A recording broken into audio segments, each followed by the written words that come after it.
white people's things, South Africa. And Nike. Um, Good evening, guys. I think the PSL transfer window has come and gone. Obviously, the domestic transfer window for the 2021-22 season, I think it opened on the 1st of July and it ran through until August 31st. We've seen some of the biggest, some not so big transfers.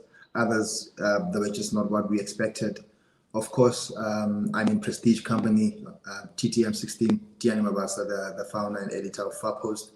I've also got Rob Delcourt with me of ETC Times. Welcome, guys, and thank you for joining me. Thanks, Angela. Thank you very much. Robbie, just to begin with you, which has been the highlight of this transfer window for you? Like, which signing has stood out for you? Well, to be fair, it's been quite a busy one. I think there were 150 transfers to new clubs just in this window. I think, Tiani, you may have broken about 140 of them. But the one that excited me the most, and it's not that it excited me the most, the most high-profile one was Keegan Dolly coming back to South Africa. Keegan Dolly, also Keegan Dolly and his young family coming back to South Africa because he also came back with a new Dolly. So I think that was most probably the biggest signing of the South African market. I think the one that surprised everybody and was the biggest of our window that involved us was Percy. And I think that surprised everybody. Percy going to Al Ahly after that whole struggle of getting a work permit in England, and a few months later, he's left. That must be disheartening. Obviously, we've seen the back and forth. Coach Peter Masimane sharing his opinion. Benny McCarthy also saying a lot there. It was more like a squabble of some sort. And for you, Pratizo, from those that you've broken, like Robert said, maybe you probably broke every transfer story. From the one that you broke, which one was the biggest one and the one that surprised you the most? Yeah, no, I'm with Rob on this one. It was just too many. So much happening at every club. But it was exciting to basically, talk about transfers that no one expected. I mean, Willard Katsande leaving Kaiser Chiefs to join Skukune, Even the smaller clubs, the so-called smaller clubs, they actually had a say in this transfer window. And I like that. The other thing I like about it is that our clubs nowadays, they sign players early. They prepare very, very early, there were times, Rob will know, in the past, where you have a chairman of a club almost tripping at the entrance of the PSL, running in at 5 to 5. Gone are those days, so much has happened now. What I want us to do going forward is to capture it from where it happens. We missed out on some opportunities. I remember when I was told about Thabiso Kutumela going to Sundowns. I knew when he was leaving, KZN. I knew when he was arriving at the OR Tambo. It's for us to be there to capture the moments, take it to the next level, And what about the medicals as well? Do they do medicals? So if they do it, we have to be there. And but I think we are growing. I think as time moves, we innovative. We're becoming even better. So and also our publications, all of them, doing so well. Bisky, being in the thick of things. It's great to see. It's great to see. So for me, I wouldn't really single out one, but obviously there are those that stand out, like Keegan Dolly, as Rob mentioned, Thabiso Kutumela to Mamelodi Sundowns, transfers like that, exciting stuff, for our football fans. And just to add to that, sometimes the transfers that don't happen are equally Yes. exciting because I think Super Sport have a coup because the Yeah. two players that people thought might make a move, they've kept for the season. So while Super Sport might not have been busy, I think keeping Mbule and Mkwena, that's a good signing for them. It is. But we also have in this space, and our fans have to be careful. Trigger happy kind of journalists. If you call them that. So some people have signed for clubs, and then the next day they were still at their parent clubs. Oh man, that was exciting as well. Yeah, there've been some very good ghost signings. Yeah, but I agree with you, Rob. To keep Sipho Mbule after so much pressure, and to keep Tebo Mokoena as well. Those are big boys. Those are players that were expected to move at some point. Sundowns wanted all of them, including Ronan Williams, but SuperSport, were able to hold on to them. And this is a club that signed how many players? One. One. So they don't have the money. They say they don't have the money to do it anymore. But that would have been an opportunity for them to sell. But also what I've seen with the transfer window is that clubs have to be smart. There are players who don't want to be at the clubs anymore. You just have to let go. Now, I'm not talking about these boys. These boys want to be at SuperSport. But when you look at a guy like Gaston Sereno at Sundowns, the body language tells me a lot from a distance. I would rather sell a player like that, and if the North Africans come, I'll hit them in the pocket and take the money and run and get someone else. Otherwise, you end up with a player who's not really there. They are there, but they're not there. I remember the same issue with Samir Nakovic at Kaizer Chiefs, and I was like, if it's true that the North Africans want him and he wants out, take the 30 million rand and go and knock on a few PSL clubs and get some decent players for yourself, rather than keep a player whose heart is no longer there. You know what I mean? It's like being in a bad relationship, Yeah, absolutely. Sometimes you got to walk out the door. Absolutely, I agree with you 100%.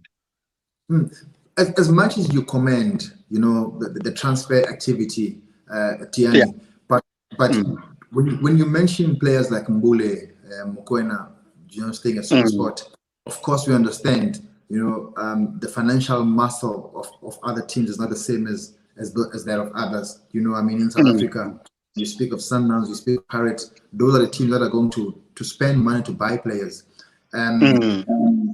Would you say that was also maybe a factor in SuperSport being able to keep Mbule, to keep Mokoena, because nobody was meeting the asking price?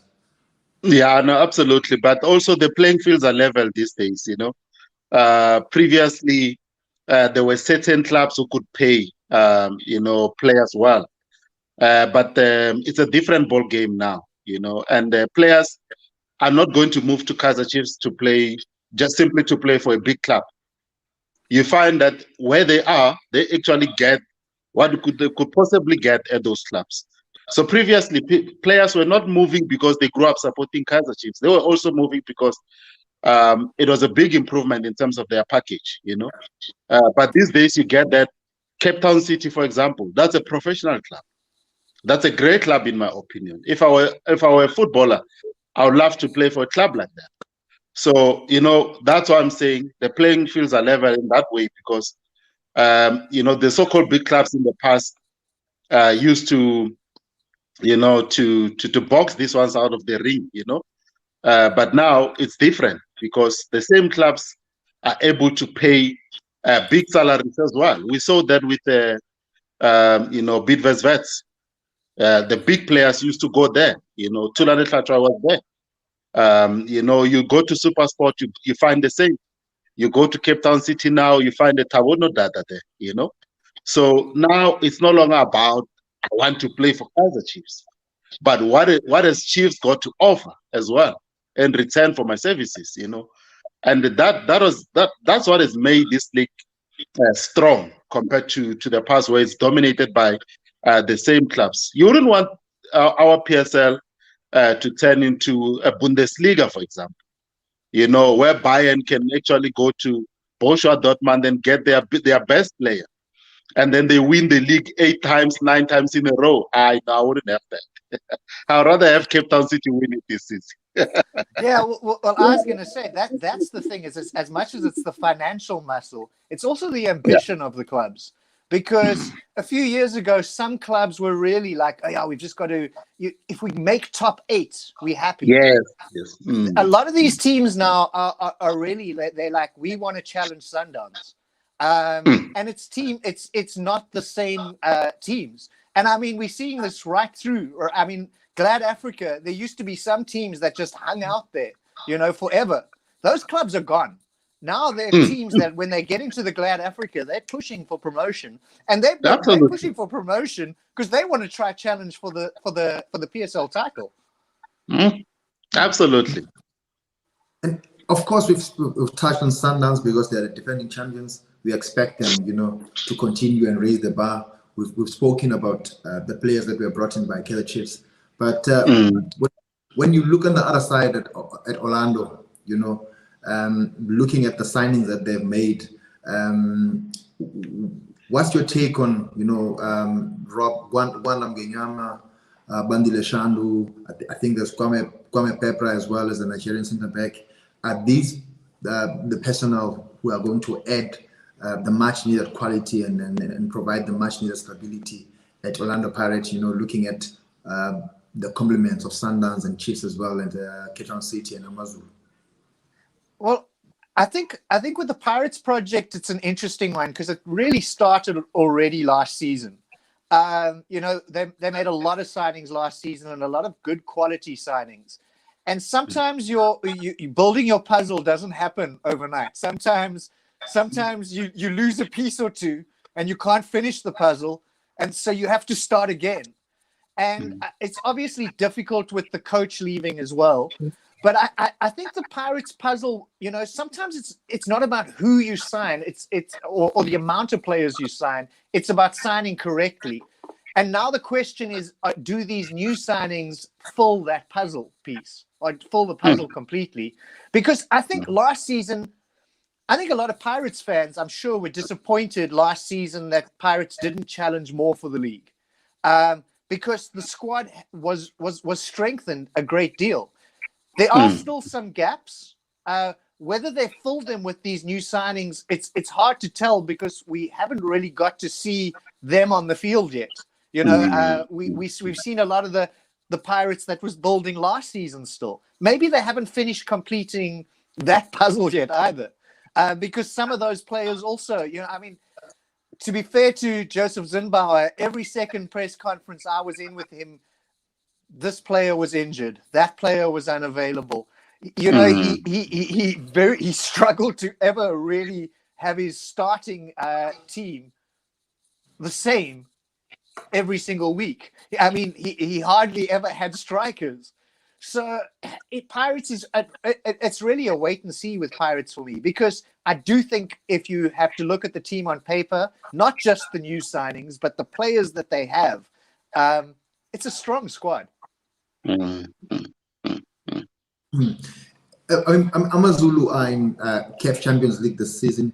Bratizo, when you look at the players that they brought in, obviously a lot of experience as well. When you look at the squad steps and the available options, is this a team that can continue from where they left off last season? They have a good coach, that for me is a start. They have a coach who wants to fight. Benny has always been that sort of character that fights from the first minute to the last, and I think that has come through, at AmaZulu, and that's sometimes what you need. Benny has mentioned many times that if you're not up for the fight, you're not going to be in my team, and that has changed the mentality of the players. So even if someone actually appears like an average player, if they give their best on the field, they turn into a good player. So that's what has happened there, and it's been good that because from day one, the coach has been fair in terms of his selection. That augurs well for their future. So for me, the good thing is that they have a great coach. I like Benny a lot, for his fighting spirit, and they also have some good players coming through, like Keegan Buchanan. That for me he's a very good player. But you also have players who have come through who, you have a lot of question marks around them. Do they still have it in them, to fight in this Benny team? Like Khotso Moliko, for example, Kaizer Chiefs. He was always down the pecking order at Kaizer Chiefs. For a player who stayed like a decade at Kaizer Chiefs, I don't think he's got 100 appearances. So that's disappointing on that part. For me, to be honest, I wouldn't touch a player like that. To improve my team. But obviously, we see it in a different way, and let's see what they can do in this season. But also to touch a bit on what Rob was saying about Orlando Pirates, that's the strange thing I always pick up about Pirates is that it seems like they will sign good players, look strong on paper, and then the next season, some of the players that are being released, you're probably thinking, no, man, that's a wrong move. You should actually be keeping that player. That's what I've seen with them. So you sign a good player, and then down the line, you release a good player. And you like to yourself, the one you're releasing is not the player that you're supposed to be releasing.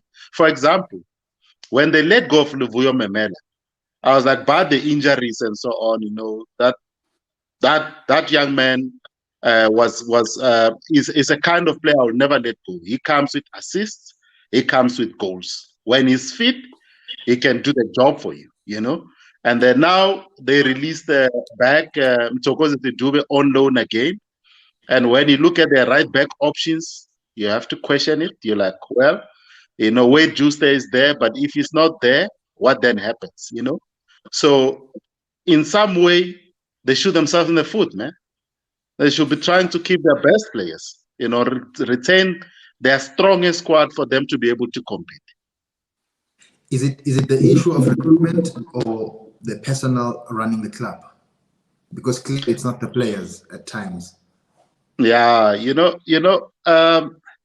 for me, those running the club must take responsibility for that, because you sign good players, but what's the point of letting them go down the line? Of course, you're gonna let go of some players. That would is fine, but not players that you can see that they actually still have a role to play at the club. For the longest time, they were complaining about the center back area, and then you keep moving Justice Shabalala around, and some people say, well, give him a chance, but if you're not going to give him a chance, nothing is going to happen, and you rely on some players who commit mistakes week in and week out, but you have players who are doing well elsewhere. If I have to go back to Mthokozi Dube, I remember when I was at Bloemfontein Celtic, and he played 30 games straight every minute. And you have players in his position at Pirates who are struggling to play, half the matches in the season, but yet they are ahead of him. It didn't make sense to me, Pirates have a strange history of that, of releasing players who I don't think they should release. I think of Mobara at Cape Town City, who at one point I think was vice captain at Pirates. And he gets released at 24 years old. Now I could understand if he was 29, but he was still about to hit the peak. Sometimes this game is weird. Look at Nico Mobi, winning against Ghana with Bafana, but ahead of people from the club that's his mother club. But it's about taking chances as well. Yusuf Mart, another Pirates boy, but never really got an opportunity there. That's the thing. It's an interesting dilemma where I think with some of the big clubs, and we're going to see, I think, less of it over the years. but some of the big clubs had overflowing buckets. And Yeah, yes, sometimes absolutely. so sometimes you hear it with the Glad Africa team saying, yeah, we're going to wait until the 30th of August because those teams have too many players, so we can just grab players there. But Yeah, of course. I think what's going to be interesting with clubs like Amazulu is when they start signing the same targets of the big clubs like Yeah. Sundowns. When Sundowns and Amazulu are chasing the same player, that's going to be an interesting dilemma because just to go to the Amazulu thing, I like a lot of the signings they made, and I actually think they will do well under Benny. He's, I'm with you, Tiani. I'm a unabashed Benny fan. I got to watch him work and grow as a coach at Cape Town City, and I also saw that it's Benny's got that fight, he's got the motivational ability, and he's also loving the education of being a coach. He bought into the UEFA Pro, and when you already got all those abilities, and then you add ammunition, well, that's a scary combination. But I do think the players that they signed, like you mentioned, a couple of fringe players who could shine. I wanted to see Amazulu sign players we know we're gonna shine. Like you mentioned Kutumela being at Maritzburg. I thought maybe Amazulu are gonna steal that. But those are the deals I want to see happen in KZN because then this Amazulu giant could really be a giant. And also, I mean, when you look at Kaizer Chiefs and the players they brought in, they're looking like a team that's seriously, seeking redemption. That's seriously going to surprise many people. Njabulo Ngobo came on and played in midfield in the national team. Where does he play for Chiefs? Do you see him coming in and distracting the well-known and established Cardoso Matoho partnership? Where do you see Ngobo featuring at Chiefs? Tizo? Yeah, I thought he'll be first choice. That's PSL defender of the season. And let's be fair, those guys who've been there, they've been erratic, man. A guy like Eric Matoho, for me, it's just not the same. Committing errors all the time.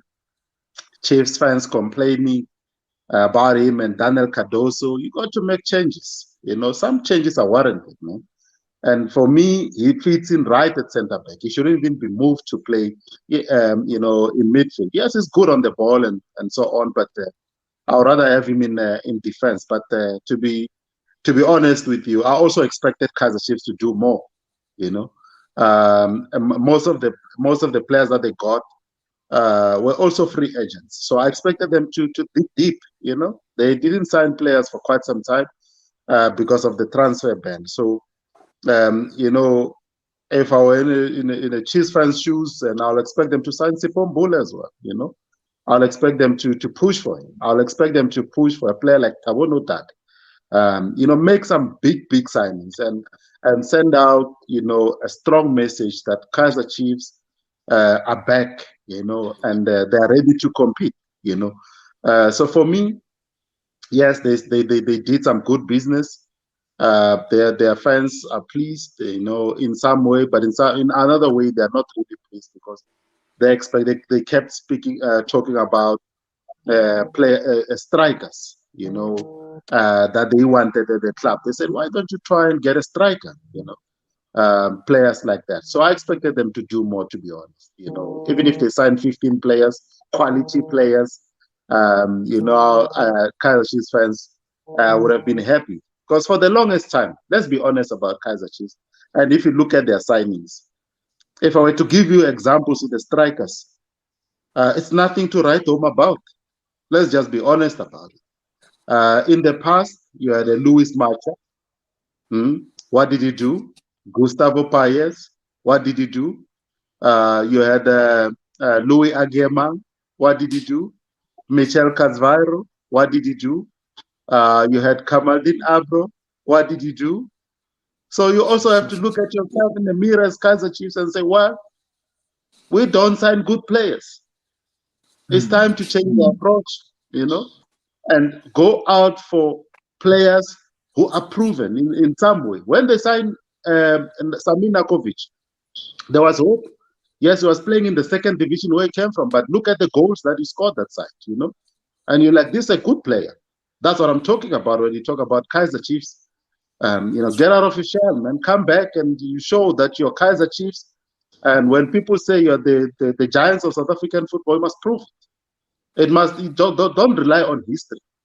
This game is ongoing. Other teams are waking up now. They are better. You got to be better as well. And I always felt with Kaiser Chiefs signings, even if you were to go back season by season, and you ask yourself, what did this guy do? Or maybe let's use stats, and tell the story and say, but what did these guys do? It also shows that you didn't really bring in the players that was one or two then now and then, yeah, they were good. But I'll put my head on the block and say 70% of those signings, I wouldn't have touched them with a broom. Let's be honest about it sometimes. Interesting. And Rob, do you share the sentiment? Yeah, well, you know what? He mentioned a whole bunch of players that I completely forgot played for Chiefs. So I obviously do, because they certainly didn't leave any mark there. Honestly, for me, the biggest thing that happened at Chiefs in the past few months was time passing. Because I think last season, we mustn't forget that 2 seasons ago, they should have won the league. And a lot of their best players from that team are still at the club. And time has passed now. That psychological, what was hanging over them has disappeared. And instead, they were recent CAF Champions League finalists. That's recent. So the psychological thing has shifted. And now you've got a whole new energy of new players. Yes, they still are not. I completely agree that I still thought that, okay, where's the 10 million signing from Cape Town City? Where's the 10 million signing from SuperSport? They didn't do any of that. They've made some good signings. And I think when I look at the squad, I do think it's more balanced because they've also got rid of a few players who I think were taking up space. And sometimes one of the things that's beautiful about football, but also one of the saddest things about football, is you're sometimes loyal past a point. For me, if you're a player who's playing 30 matches a season, yeah, I understand being loyal to you. But if you're playing 8 matches a season and you're taking up a squad spot, maybe it's time for you to move to a club, first of all, for yourself, where you go and play 20, 30 games a season. And you also allow a player into a squad or force the club to get a player who is going to compete for first team places.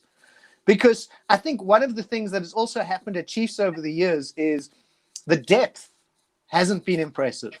When Sundowns have 3 midfielders out, sometimes you don't notice because 3 quality midfielders come in. They have a strong squad. Chiefs loses 3 players. Suddenly you're like, whoa, it's a completely different team. And they've had some unlucky injuries with players that they did sign, like your Billiards and your Castros, and even Nurkovic last season. And I think those guys have as much of a point to prove as some of the new signings. So the thing is that they now have people breathing on their shoulders, at least, who are going to compete for first team spots, which I think is going to be the big difference at Chiefs this season. I think while some people are talking about I'm very interested to see how much Daniel Cardoso and Eric Mato'o have to improve if they want to keep their place now, because they've got some hungry centre backs right behind them, and as we saw last season, arguably better than them. So if they're going to hold on to those places, they're going to have to be Baxter's best players every game, because otherwise somebody's coming in and they're going to take that place, and we're going to say goodbye to the old guys. Yeah, and to be fair, they have a coach who's good, you know, is a great coach, who's also fair. But I also noticed Daniel Cardoso's interview, you know, in the media this week, and he said he's feeling the heat, you know. That's what you need in a club like that, you know, for someone to realize, hang on, you know, my place is no longer guaranteed here. It means they pull up their socks, which is good for the team. And just very lastly, gentlemen, Sundowns obviously have made, you know, some key signings, key additions to their squad.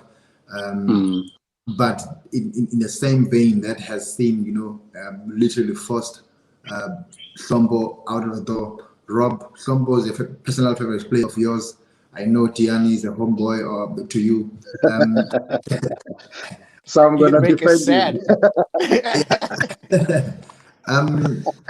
How did this taste for you guys? How did, like, with the Slombo Gekana situation at Sundowns as it stands? I play a 40-year-old Slombo Gekana. I know it's a difficult situation at any club because people, you know, we're just talking about regeneration and introducing new players and all of this, but there's some special players. Klompo, you know, has shown and proven on the field that if you keep playing him, he keeps going. In a way, I felt the difficult. Watching last season, I think that was difficult to watch. Was him coming in and then not playing the next game, then playing 5 games later and then not playing, because it wasn't the same Klompo Gekana. Because the Klompo I know carries on from the last game he was playing in. He needs, you know, when you get to that age, match fit is different. You know, when you 20, you can run onto the field after a night out. I don't know.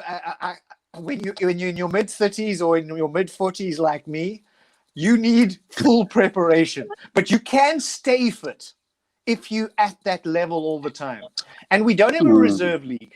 You know, Klompo can't go play for the DDC team now that it's under 21. So he's not playing football the same. But it's a difficult, you know, it is a difficult situation because clubs do refresh.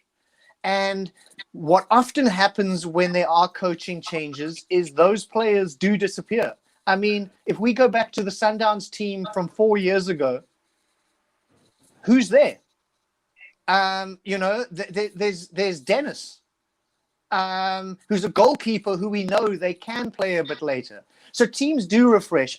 To be honest, I hope that one of the other title chasers stole Klompo. Just so that we could see him on the field, just so we could see him smiling, running, and doing what he does best, which is be on the field.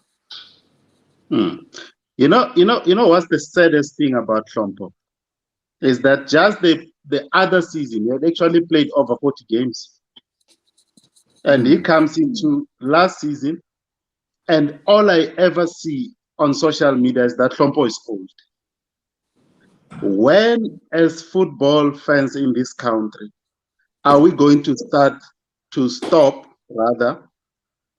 judging players on age? When is it going to happen? You know, because you are Klompo, you're 35, 36, you play 40 games, nobody focuses on the games that you've played. They focus on your age. You come in from the Diski Challenge setup, you're 17, you're too young. What is it exactly? You know, for me, I'll even clap those ones, you know, to wake them up. Wake up, you know, be like other countries, you know. Lionel Messi was given a chance at 16 at Barcelona. Wayne Rooney at 16, you know. And here you're 16, you're too young. You're 35, you're too old. But Buffon was playing for Juventus at 43. Because ultimately, Rob, it's about the performance that you deliver on the field, and nothing else matters. So for me, Klompo, the way he went out at Sundowns, I will never accept that. You know, yes, he's my Limpopo boy, but at the end of the day, we're being realistic and we're looking at the facts. And the fact is, Klompo played 40 games plus the other season. And then now all of a sudden it's no longer good enough. It's not just Klompo. It's all a whole lot of other players as well that are still good, but they walk away, simply because they are old. We need to change that attitude, or else we'll never go anywhere as a football country. We'll never go anywhere. That's why our youngsters are 24, are 25. Those are our youngsters, according to us. And Doesn't youngsters, Cheese Boy make you feel good? I feel very good. And that he bounced back. Yeah, He there was bounced back. an When entire everybody season wrote him where he off. wasn't playing. Voyamer the same. Yeah. They were almost gone, But someone said, if you are still good enough, you can play for us. And look at what he's doing now. From the Glad Africa Championship, with the captain's armband, he's leading that team. He's playing well. No one is talking about his age anymore.